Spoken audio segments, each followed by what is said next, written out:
So you may have noticed when you're meditating, you may have had the thought, might have gone through your mind, how is this different than praying?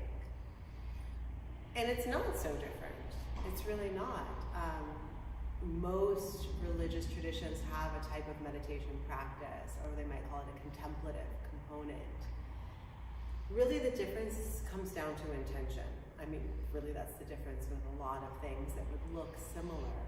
The difference really between prayer and meditation is the type of energy that we're bringing to our practice. So generally when we pray, we're praying to someone, we're praying for something.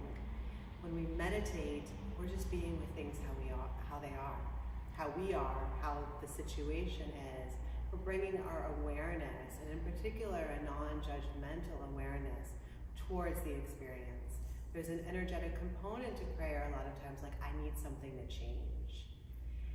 And with meditation, what we're doing is we're recognizing that things are going to change no matter what. And we're just practicing being here for it. We're practicing being with it.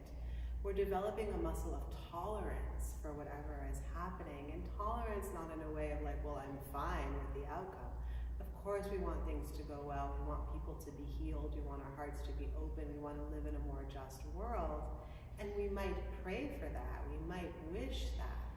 But we're also practicing when we meditate, tolerating that that's not how things are right now. And how can I stay soft? How can I stay open?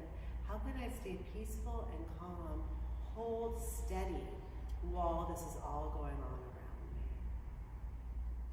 That's how I see it.